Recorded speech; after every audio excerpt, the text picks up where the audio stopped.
Bismillahirrahmanirrahim. Assalamualaikum warahmatullahi wabarakatuh.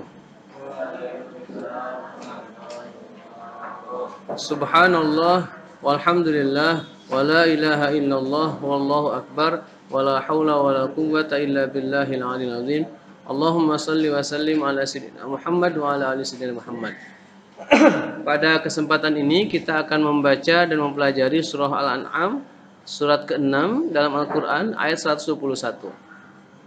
Seperti biasa pada kesempatan ini kita coba bahas ilmu tajwid dan lain sebagainya, dan kita coba bantu siapa saja yang masih kesulitan atau belum memahami bahkan belum mahir membaca Al-Quran. A'udzu billahi minasy syaithanir rajim. Bismillahirrahmanirrahim. Wala ta'kulu mimma lam yuzkar ismullahi alaihi wa innahu lafisq. Wa inna asyayatina layuhuna ila awliyaihim liyujadilukum wa in ata'tumuhum innakum lamusyrikun. Baik, itu cara baca yang sempurna. Mari kita coba step by step. Nanti kalian mengikuti ya. Bismillahirrahmanirrahim.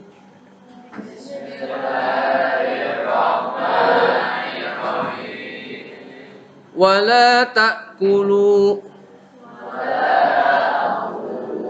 mimma lam yuzkar ismullahi alaihi wa innahu lafisq wa inna asyayatina layuhuna ila awliyaihim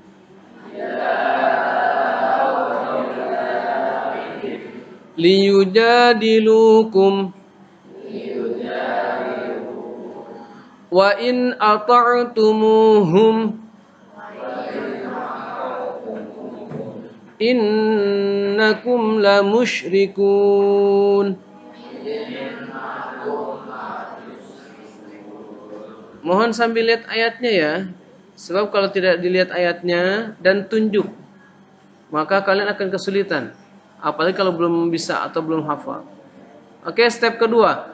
Bismillahirrahmanirrahim.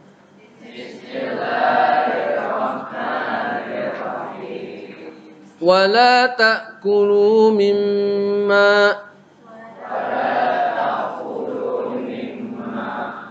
lam yuzkar ismullahi alaihi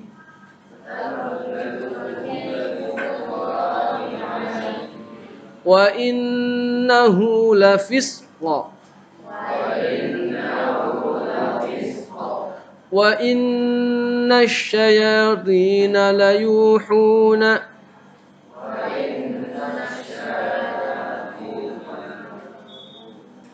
ila awliyaihim liyujadilukum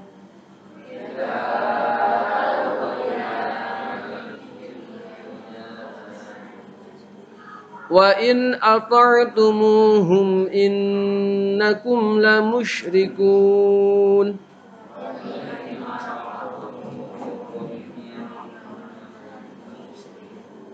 Baik, itu step kedua. Sekarang step ketiga. Lebih banyak lagi atau seperti bacaan yang pertama. Bismillahirrahmanirrahim.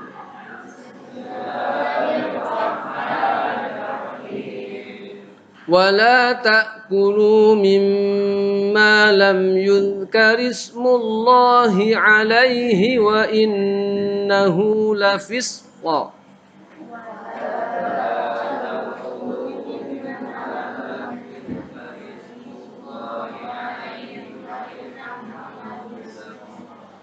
وَإِنَّ الشَّيَاطِينَ لَيُوحُونَ إِلَىٰ أَوْلِيَائِهِمْ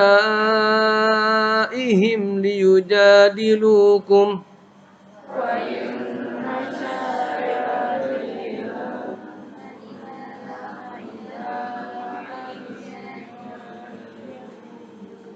وَإِنْ أَطَعْتُمُوهُمْ إِنَّكُمْ لَمُشْرِكُونَ.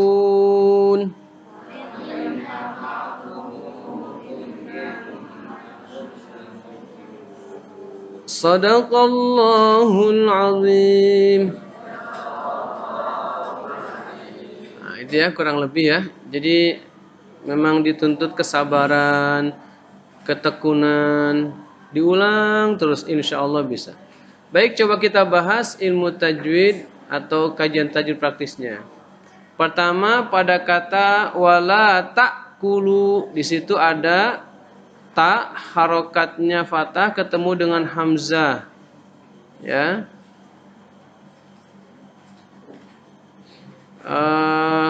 Jadi bacanya ta'kulu, ta'kulu, ta. Jadi kalau dalam ejahan itu, kalau orang paling dasar, ta hamzah sukun fathah ta. Beda dengan ain. Kalau ain jadi ta, ta tuh. Jadi ini di dalam tenggorokan kita ya. Ta kulu keras. Ta. Seperti kalimat mu'min. Mu'min bukan mu'min, beda. Mu'min. Ya. Kemudian mim bertasydid atau gunnah musyaddadah. Banyak ini sudah saya bahas ya. Mimma. Nanti akan ketemu lagi dengan nun bertasydid atau gunnah musyaddadah. Inna wa innahu, ya kan? Kemudian wa inna. Pokoknya nun harokatnya bertasydid dan mim bertasydid, maka itu gunnah musyaddadah. Ya, ditahan dan bacanya harus sama, tidak dibeda-bedakan. Baik, berikutnya lam yuzkarismullahi. Yuzkaris ini bagi yang tidak terbiasa mungkin agak belibet, tapi insya Allah mudah. Ini alifnya ada tulisannya tapi tidak dibaca. Coba dilihat ayat Al-Qur'annya ya, tunjuk biar paham.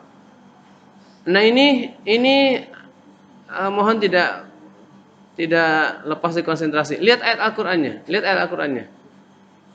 Hamzah di sini yang ditulis dengan alif berdiri itu tidak dibaca, ya. Nanti ilmunya ada ini. Ini maksudnya apa sih? Kenapa tidak dibaca kok dicantumkan di sini? Ya. Salah satu jawaban yang sementara ini kalian dapatkan dari saya mungkin, ya. Perlu diingat, ini namanya rasm Utsmani namanya. Rasm Utsmani. Rasm itu tulisan, Utsman itu Khalifah Utsman. Jadi kesepakatan ulama bukan asal tulis. Dan ini ada maknanya. Sekali lagi, ayat Al-Qur'an itu luar biasa karena kalamullah ya, bukan ucapan manusia, bukan buatan Nabi Muhammad SAW, bukan. Ini ucapan dan memang milik Allah Subhanahu wa taala, sang pencipta. Ada hikmahnya. Kita aja yang enggak tahu. Contoh, awal ayat kita suka dengar alif lam mim. Itu orang-orang tertentu memang Allah kasih tahu maknanya, tapi kita yang awam enggak ngerti apa alif lam mim atau Yasin. Sulit diterjemahkan dalam bahasa Indonesia. Toha, Qaf, itu kita enggak ngerti, hanya Allah yang tahu. Walaupun beberapa ulama ya seperti sekarang pada saat ini ya, alhamdulillah Allah hadirkan di Indonesia, di tengah-tengah kita ada, kalau saya lebih suka dengan menyebut kiai ya, Ustadz Adi Hidayat, Buya Yahya, Ustadz Abdul Somad dan lain sebagainya. Allah buka pemahaman kepada beliau-beliau ini dan banyak lagi yang lainnya. Ya. Makanya di YouTube daripada lihat yang lain, mending lihat itu. Oke, berikutnya lafaz Allah yuzkarismullah, ini namanya lam tafkhim pada lafaz lam jalalah atau lafaz Allah, karena di sebelum lafaz Allah ini ada huruf yang harokatnya dhammah. Coba dilihat, mim, mu, ya. Jadi syaratnya lam itu, lam jalalah atau lafaz Allah itu dibacanya tafkhim tebal. Lihat aja bukti tulisannya. Sebelumnya ada harokatnya fathah atau dhammah. Kalau yang kasroh seperti bismillah, mim kasroh mi, itu kasroh, itu tarkik namanya, tipis. Millah. Kalau ini mullah. Gitu. Cara membedakan dengan tulisannya begitu bentuknya. Cara membedakan dengan feelingnya bisa dirasakan. Rasulullah, ada Rasulillah, gitu. Ya. Baik, yang berikutnya lafis kun. Lihat. Di situ ada tanda wakaf apa teh? Tanda wakaf apa? Di bab pertama kita sudah belajar. Coba dibuka lagi. Tanda wakaf apa itu namanya?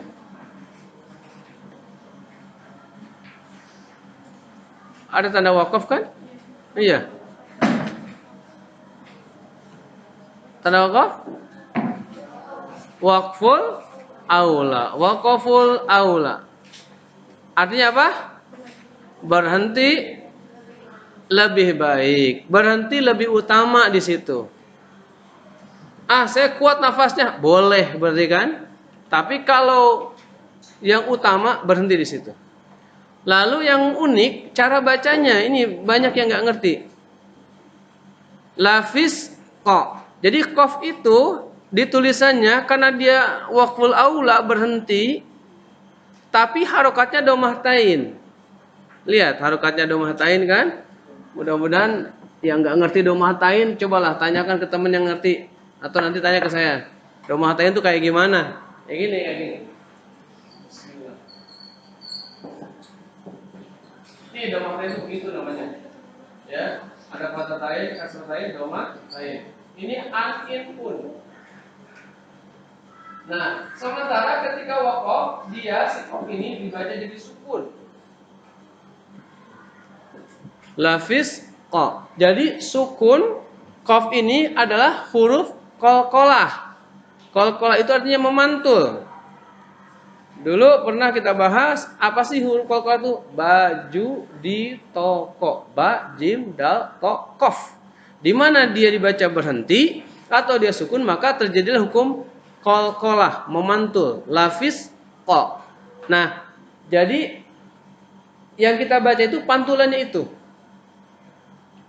Ya, lafis qa. Nah, ini makanya kudu belajar tajwid bertemu dengan gurunya tuh begini. Jadi paham gitu. Lafis qa.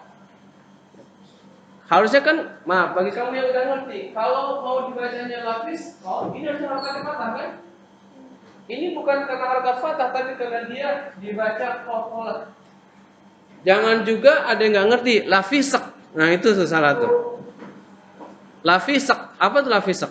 Karena qafnya baca sukun, padahal qafnya ini dibaca qalqalah. Lafis qa. Jadi ini dibaca qalqalahnya. Kalau di surat Al-Baqarah di awal-awal barqun, tapi barqa. Ya. Insyaallah kalau kalian rajin atau kita semua mau, kita akan ketemu dengan pemahaman-pemahaman dan kita mampu membacanya insyaallah. Berikutnya ini ada mad jaiz munfasil. Tadi di halaman 153 coba lihat. Kita gabungkan dulu tajwidnya. 153 sudah? Bagian bawah, bagian B, bagian A dan B. Bagian A artinya mad tabi'i. Sekalian bahasan. Mad tabi'i adalah huruf hijaiyah yang dipanjangkan 2 harokat, disebut juga mad asli. Asli, tabiatnya seperti itu. Ya. Contohnya seperti apa? Ini dia bilang, disebut tabi'i apabila alif sukun jatuh setelah fathah waw sukun jatuh setelah dhammah, ya sukun jatuh setelah kasrah. Baik, pada ayat ini Quran surat Al-An'am ayat 121, lihat dikata setelah wa inna syayatina layuhuna. Ya. Nih. Tuh. Layuhuna sudah ketemu? Tunjuk, ayatnya tunjuk. Ini namanya doa. Wawu sukun, wawu harakatnya sukun, sebelumnya ada yang domah, gitu loh. Ini kan di sini dijelaskan sukun jatuh setelah domah. Wawu sukun jatuh setelah domah. Ini mad tabi'i namanya, asli. Asli atau mad tabi'i. Ini juga sama. Wawu sukun sebelumnya ada domah. Mad tabi'i atau mad asli. Asli begitu tuh. Nah, beda dengan yang selanjutnya. Ila auliyaihim. Yang pertama ila itu mad jaiz munfasil. Ada nggak di bab mad far'i? Coba yang B. Coba cari mad jaiz munfasil, ada nggak?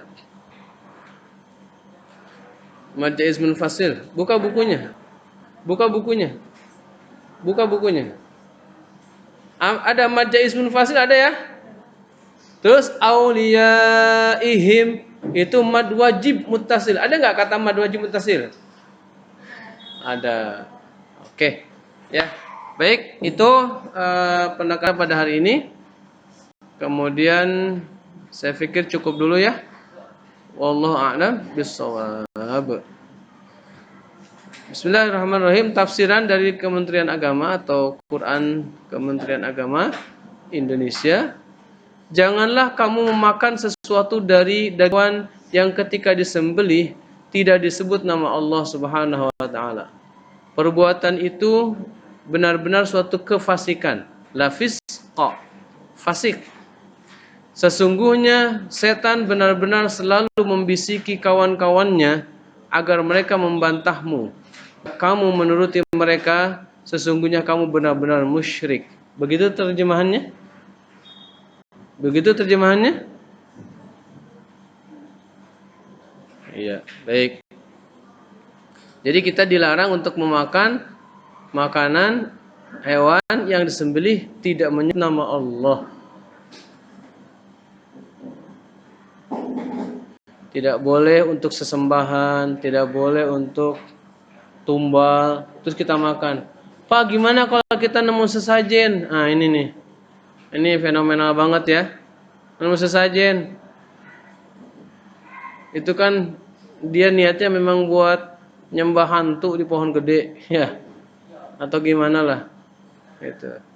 Gimana? Jangan dimakan kecuali darurat, kalau nggak makan mati kita. Nah, itu apa namanya, jatuhnya ke ad-daruratu tubihul mahzurat. Sesuatu yang darurat itu membolehkan sesuatu yang dilarang sekedarnya. Kalau dicontohkan di fikih, kita sering dengar ada seseorang mendaki gunung atau ke hutan lalu kehabisan bekal, yang ada hanya daging babi. Dimakanlah secukupnya, hanya untuk menguatkan badan saja, lalu lanjutkan perjalanan. Jangan dibekal. Bekal buat nanti, jangan. Ya. Jadi kalau disuruh makan yang haram, lalu di sini ada padanannya mati apa makan haram? Makan yang haram. Tuh agama tuh begitu. Allah tuh maha baiknya tuh begitu. Ya. Terus kenapa saya larang tadi jangan makan? Masih ada kan pecel ayam, ayam penyet, masih ada di kita mah tuh. Ya kan? Jangan sekarang dapat sesajen asik halal makan, enggak bisa, jangan. Ya. Fasik itu apa sih? Orang yang selalu berbuat dosa, fasik itu. Itulah setan, ya. Baik, sampai di situ dulu pembahasan Quran surah Al-An'am. Ini agak panjang, beda dari sebelumnya. Mudah-mudahan bermanfaat. Wallahu a'lam bishawab. Allahumma salli wa sallim ala sayyidina Muhammad wa ala sayyidina Muhammad walhamdulillahirabbil alamin. Wassalamualaikum warahmatullahi wabarakatuh.